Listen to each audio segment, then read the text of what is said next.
지붕 틈으로 새어 들어온 햇살이 방바닥의 낡은 이불 위에 머물렀다. 10살 소년 영기는 뽀얗게 일어난 먼지를 바라보며 눈을 떴다. 그 옆에는 기침 소리가 들려왔다. 오래 묵은 담배 냄새처럼 스며든 어머니의 마른 기침. 영기는 자리에서 조심히 일어났다. 어머니를 깨우지 않으려는 듯 발끝을 들고 방을 나섰다. 부엌에서 찬물로 얼굴을 씻으며 거울을 바라보았다.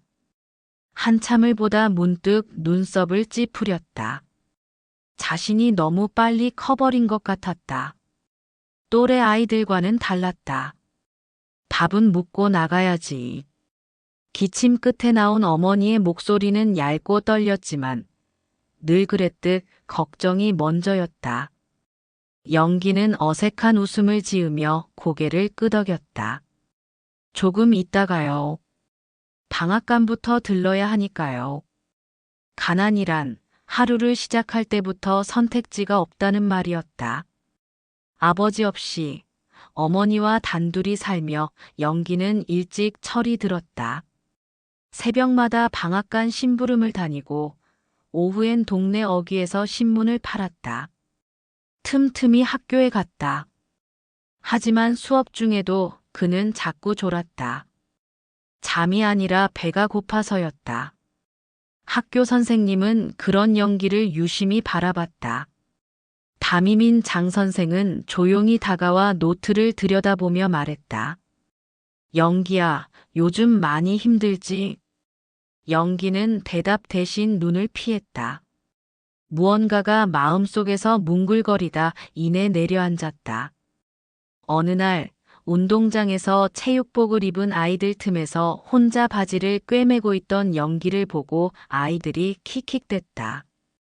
저기 할아버지 또 혼자 옷 고치네. 복학생 아니야? 왜 저렇게 늙었어? 영기는 아무 말도 하지 않았다. 아니, 못했다. 웃음은 바람을 타고 퍼졌고 그는 고개를 푹 숙인 채 그 자리를 떠났다. 그런 날에도 그는 저녁 무렵 방에 돌아와 어머니의 이마를 짚었다. 미열이 가시지 않는 얼굴을 보며 조용히 물수건을 갈았다. 어머니는 힘겹게 웃었다. 영기야, 사람은 말이 다 가진 게 없어도 할 수 있는 게 있어. 인사 잘하고 얼굴 펴고 다니고 그런 것도 복이야. 영기는 어머니를 바라보다가 고개를 끄덕였다. 그 말이 무슨 뜻인지는 아직 다 알 수 없었지만 그래도 마음 한쪽이 이상하게 따뜻해졌다. 그날 밤 작은 방 안에서 두 사람은 말없이 나란히 누웠다. 창문 밖엔 풀벌레 소리가 들렸고 영기는 천장을 보며 자신만의 질문을 속으로 던졌다. 나는 왜 이렇게 태어난 걸까? 그는 아직 모르고 있었다. 이 작고 어두운 방에서 언젠가 꽃이 피어날 거라는 걸. 그리고 그 꽃이 얼마나 많은 사람들에게 봄이 되어줄지를 말이다. 13살이 되던 해 영기는 다시 학교로 돌아왔다. 또래보다 1살 늦은 복학이었다. 반 아이들의 시선이 일제히 쏟아졌고 영기는 익숙하다는 듯 고개를 숙인 채 교실 뒤편 자리에 앉았다. 새로 전학 온 거야? 아니야, 전에 다니다 말았대. 복학생이래. 나보다 키도 크고 얼굴도 좀. 아이들은 속삭였지만 속삭임엔 날이 서 있었다. 어색한 침묵이 잠시 흐른 뒤 앞줄에 앉은 남자아이가 툭 내뱉었다. 야, 할아버지. 숙제했어? 순간 교실에 웃음이 퍼졌다. 선생님이 들어오기 전까지 그 말은 계속 이어졌다. 할아버지. 그날부터였다. 영기의 이름은 잊혀지고 할아버지라는 별명이 자리 잡기 시작한 건 어른처럼 조용하고 말수가 적다는 이유, 키가 크다는 이유, 고생을 많이 한 얼굴이라는 이유. 누군가는 장난처럼 불렀지만 그것은 분명히 벽이었다. 쉬는 시간, 영기는 혼자 교실 뒷문 옆에 앉아 노트를 펴들었다. 한 글자 한 글자 따라 쓰는 글씨가 삐뚤했지만 정성은 고스란히 담겨 있었다. 그런 그에게 조심스럽게 다가오는 아이가 있었다. 이름은 동식이었다. 너 진짜 복학생이야? 영기는 고개를 들지 않았다. 대신 작은 목소리로 대답했다. 응. 엄마가 아프셔서 좀 늦었어. 동식은 한참을 머뭇거리다 털썩 옆에 앉았다. 책가방을 툭툭 치며 말을 이었다. 우리 아빠도 병원에 오래 있었어. 나도 한 학기 쉰 적 있어. 영기는 처음으로 동식의 얼굴을 제대로 바라봤다. 말끝이 조심스럽고 눈빛에 겁이 많은 아이였다. 그날 이후 둘은 자연스레 짝이 되었다. 그러나 다른 아이들은 달랐다. 복학생과 어울리는 동식을 이상하게 바라봤고 어느 날엔 운동장 뒤편에서 동식이 아이들에게 둘러싸이기도 했다. 야, 너도 이제 할아버지냐? 복학생들끼리 따로 노냐? 동식은 아무 말도 하지 않았다. 그저 눈을 감은 채 뺨 한쪽을 얻어맞았다. 그걸 멀리서 지켜보던 영기는 가슴이 먹먹했다. 그날 밤 그는 어머니가 아프다는 이유로 혼자가 된 자신을 탓하며 눈을 감지 못했다. 며칠 뒤 담임장 선생은 영기를 불렀다. 조용한 교무실. 책상 위에 놓인 영기의 시험지가 보였다. 점수는 좋더구나.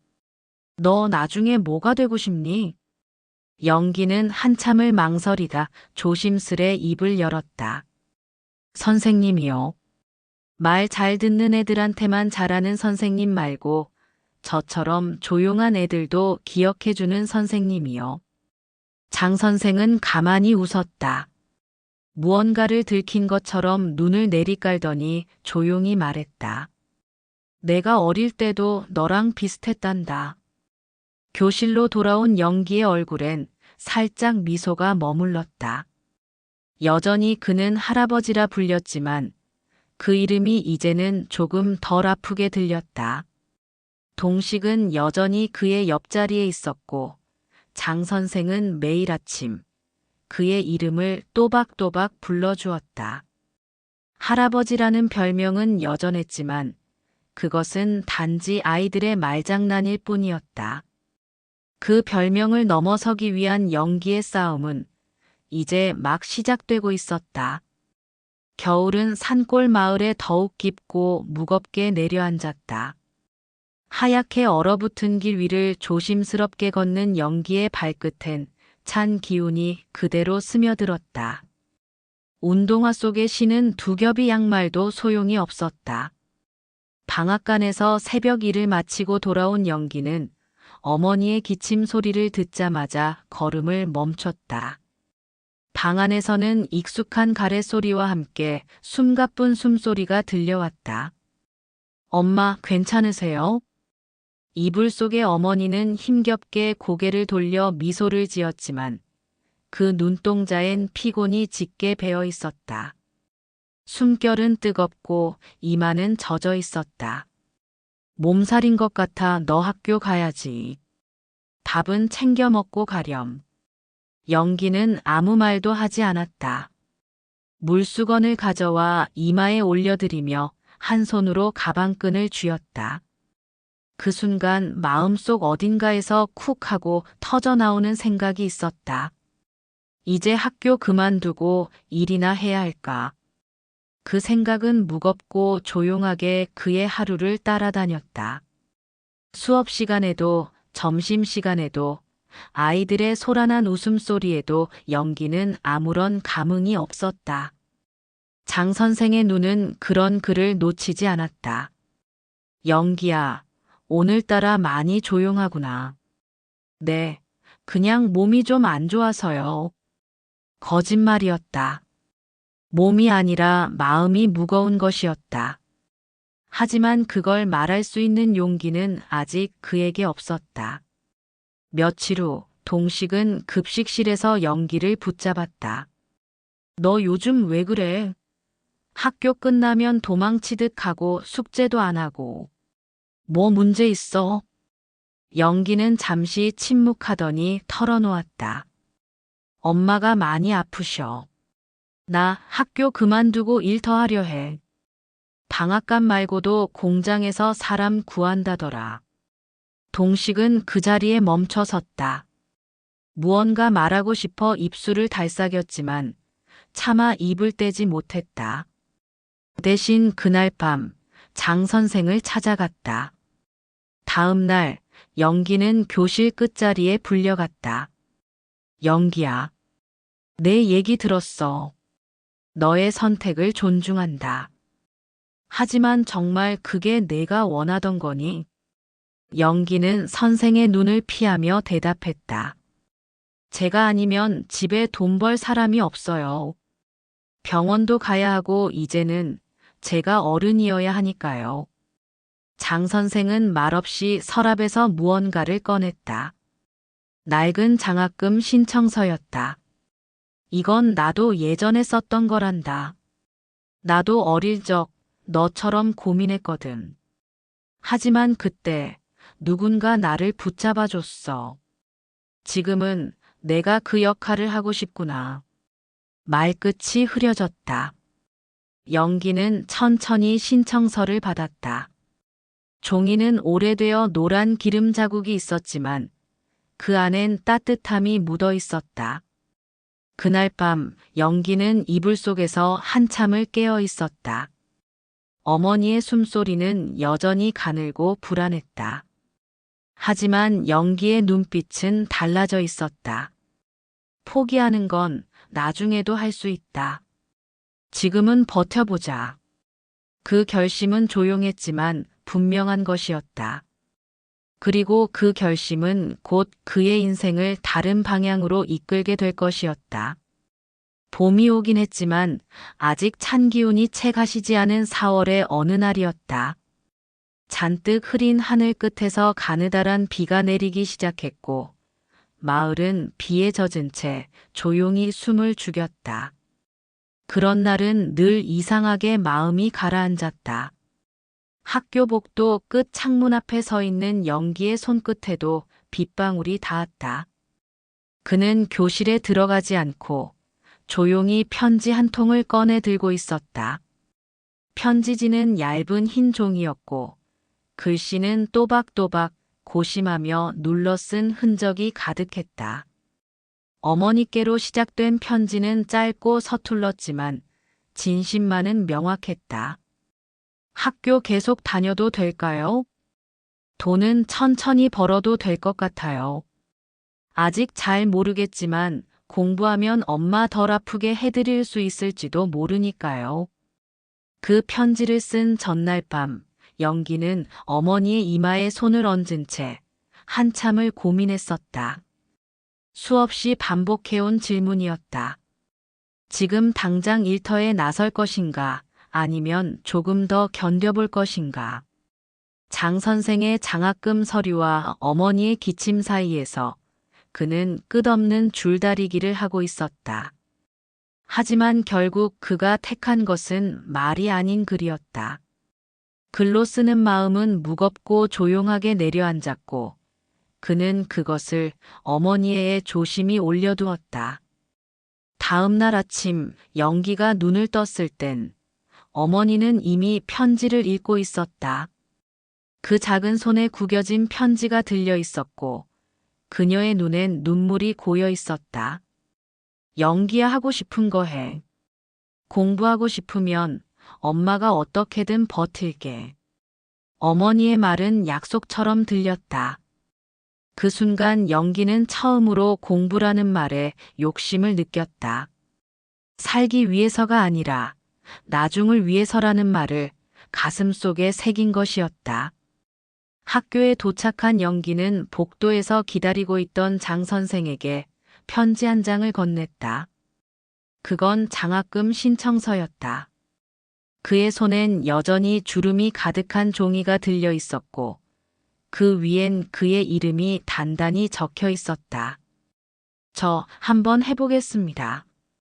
아직 뭐가 될 수 있을진 모르겠지만 그래도 해보고 싶어요. 장 선생은 아무 말 없이 고개를 끄덕였다.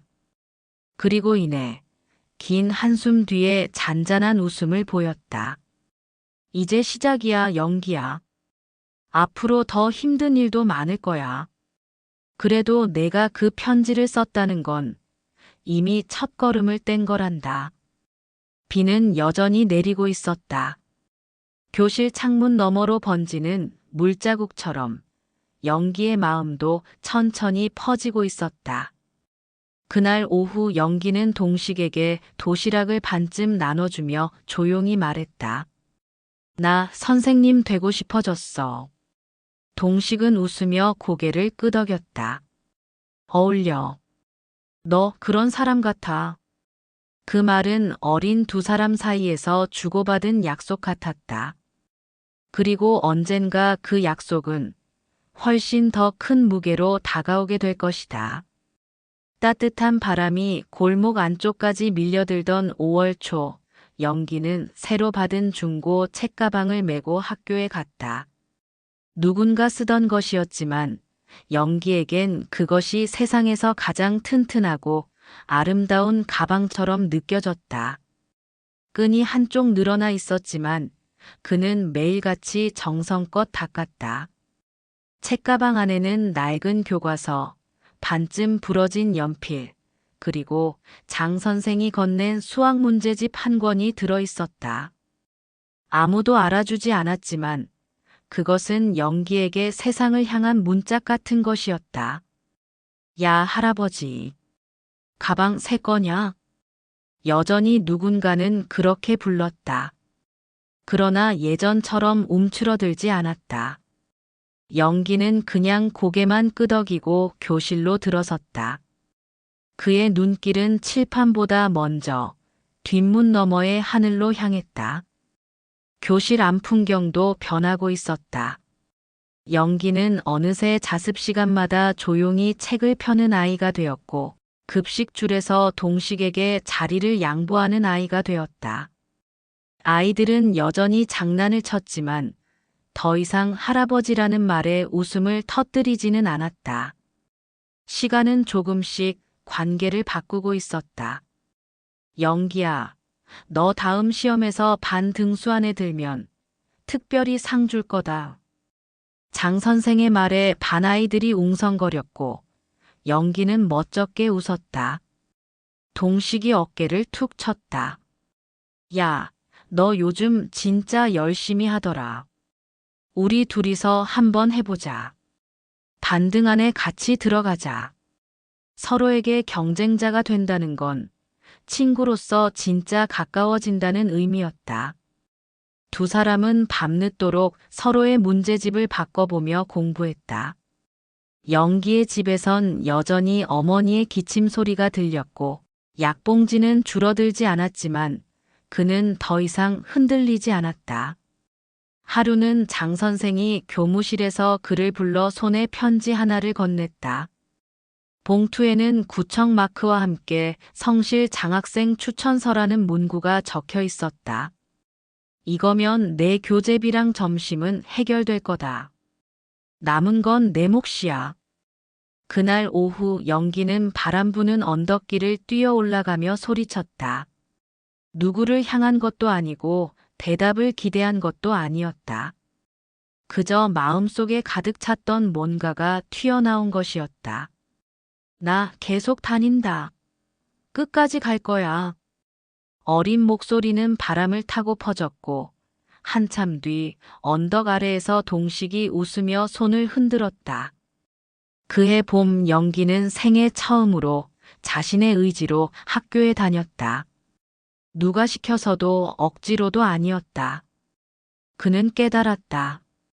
공부란 사람을 살리는 것이라고. 그 사람은 남일 수도 있지만 언젠가는 자신일 수도 있다는 걸. 여름방학을 앞둔 어느 날 마을회관에서 어른들 사이에 소문이 퍼지기 시작했다. 영기네가 또 병원비가 밀렸대. 어미가 몸 하나 제대로 못 추스르는데 그 꼬맹이는 공부만 한다더라. 영기에게 그 말들이 직접 들리진 않았지만 뒷담화라는 건 항상 돌아서 바람을 타고 찾아오는 법이었다. 어머니는 아들의 앞에서는 웃음을 지었지만 골방에서 눈을 닦는 일이 많아졌다. 그러던 어느 날 밤, 어머니는 마루 끝에 앉아 어린 영기를 불렀다. 낡은 조끼 위로 바람이 스며들었고 그녀의 목소리는 평소보다 더 낮고 단단했다. 영기야, 혹시 엄마가 없으면 너는 괜찮을까? 그 말은 평범한 질문처럼 들렸지만 영기는 직감적으로 느꼈다. 어머니가 무언가를 정리하고 있다는 걸. 엄마, 그런 말 마세요. 나 공부 잘하고 있어요. 장학금도 받았고요. 곧 도시에도 갈 수 있을지도 몰라요. 그는 애써 담담히 말했지만 마음속에선 차가운 물이 솟구쳐 오르고 있었다. 며칠 뒤 마을로 복지 담당 공무원이 내려왔다. 어머니가 상담을 신청한 것이었다. 복지 상담은 영기의 집에서 조용히 이루어졌고 그 다음 날부터 어머니는 병원에 입원하게 되었다. 조금 오래 있어야 한단다. 약을 바꾸는 걸 고려하고 있대. 그녀는 억지로 웃으며 말했다. 영기는 고개를 끄덕였지만 내심 불안했다. 남겨진 영기는 다시 방앗간 일을 시작했다.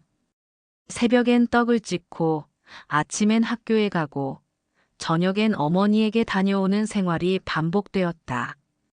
그렇게 버티는 어느 날 반장 아이의 아버지가 학교에 찾아왔다.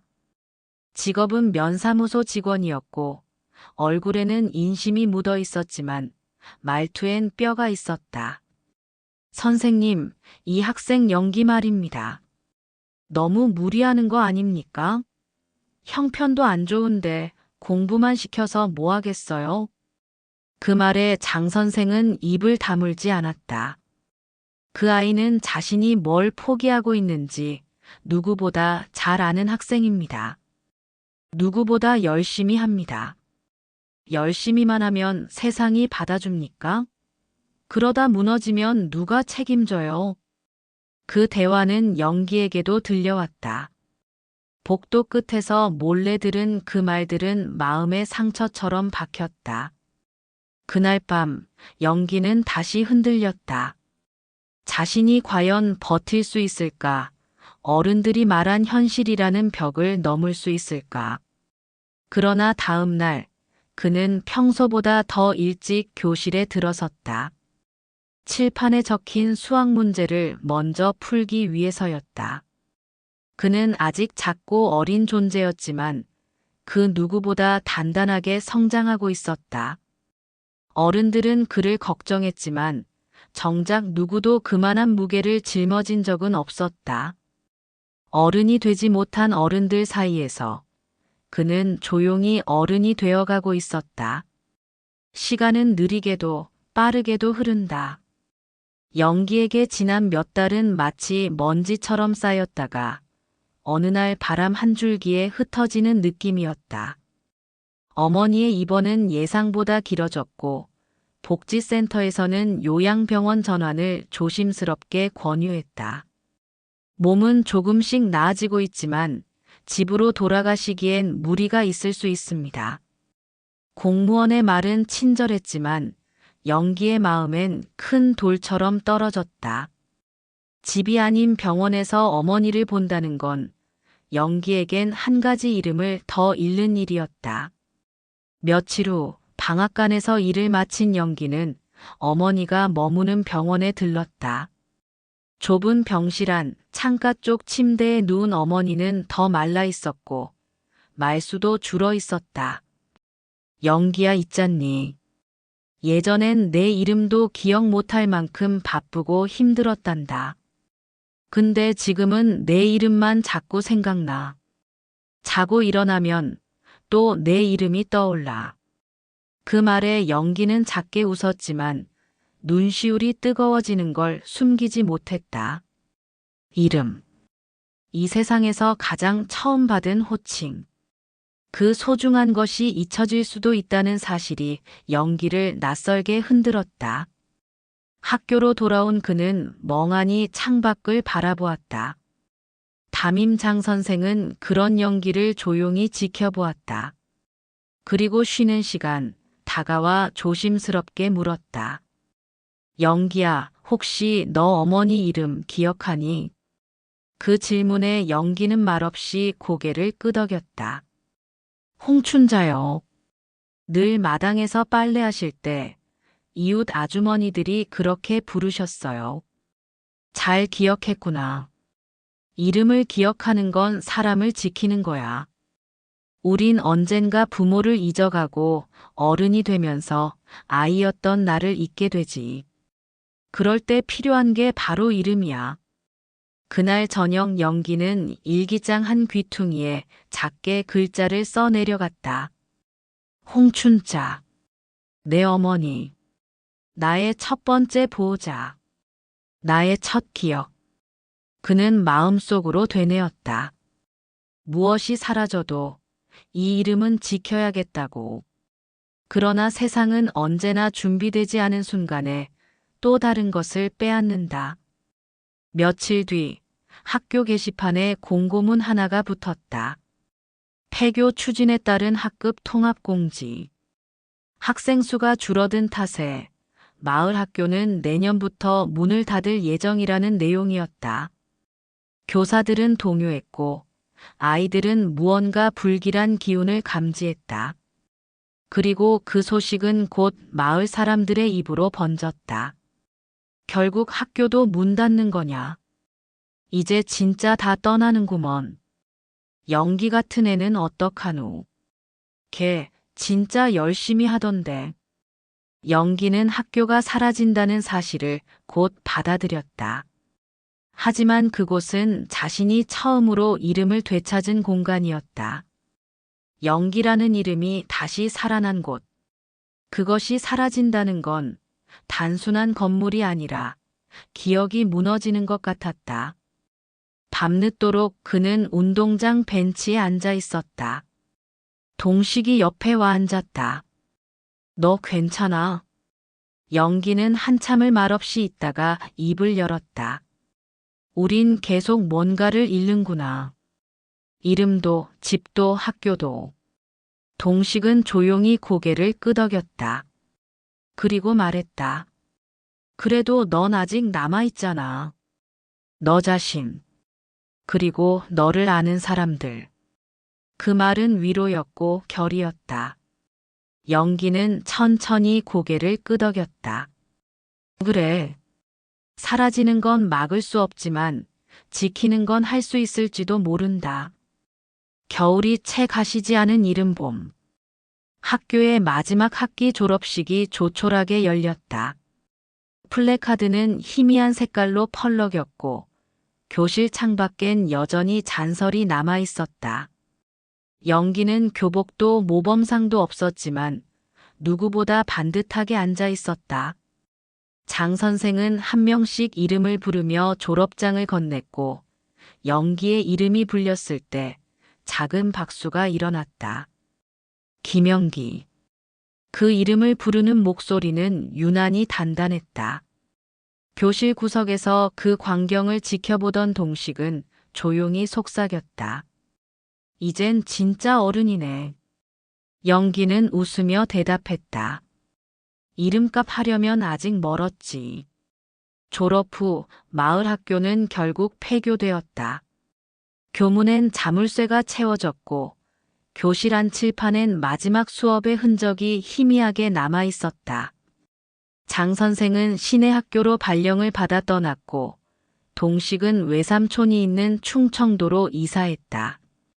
영기는 혼자 남았다. 그러나 그는 더 이상 외롭지 않았다. 방앗간 일은 여전히 새벽부터 이어졌고 어머니는 재활을 마치고 요양원에서 지내게 되었다. 한 달에 2번 영기는 도시 외곽의 병실로 찾아가 어머니의 손을 잡았다. 어머니는 여전히 약하게 웃었지만 이름은 또렷이 기억했다. 영기야. 내 목소리 들으면 세상이 다시 살아나는 것 같아. 그 말은 영기에게 무엇보다도 단단한 뿌리가 되었다. 어느 날 폐교된 학교 건물 앞에서 낯선 여자가 영기를 불러 세웠다. 지역교육청에서 나온 직원이었다. 여기 김영기 학생이 직접 편지를 보냈다고 해서요. 이 건물 마을 아이들을 위한 작은 도서관으로 재활용할 수 있을지 검토 중입니다. 그 말에 영기는 고개를 끄덕이며 말했다. 이름이 지워지는 걸 보면서 살아왔습니다. 그래서 누군가의 이름이 시작될 수 있는 공간이었으면 합니다. 책에서, 기록에서, 목소리에서요. 그의 말은 진심이었고 몇 달 후 작은 간판 하나가 교문 앞에 붙었다. 춘자 마을 글방 김영기 기증. 그곳엔 몇 권의 책과 오래된 책상이 있었고 종이 위에 이름을 적는 아이들이 하나둘 늘어났다. 그 공간은 누군가의 이름이 다시 태어나는 곳이 되었고 사라졌던 것들이 다시 피어나는 자리였다. 영기는 이제 밤이면 책을 읽고 낮이면 아이들에게 글을 가르쳤다. 그는 더 이상 학생도 복학생도 아닌 사람의 이름을 기억해주는 사람이 되었다. 어느 날 한 아이가 물었다. 선생님, 이름이 왜 그렇게 중요해요? 영기는 잠시 눈을 감았다가 대답했다. 그게 있어야 누군가의 인생이 시작되거든요. 그리고 잊히지 않아요. 끝까지. 창밖에는 또 봄이 오고 있었다. 햇살 아래 새로 메워진 운동장 위로 작은 발자국이 이어졌고 이름을 불러주는 목소리가 들려왔다. 이름이 피어나는 소리였다. 그리고 그 소리는 사라진 것들 위에 다시 삶을 틔우고 있었다. 할아버지라 불리웠던 소년 영기의 이야기 재미있게 보셨나요? 다음에도 감동 있는 스토리로 찾아뵙겠습니다. 구독과 좋아요, 알림 설정 부탁드릴게요. 늘 감사해요.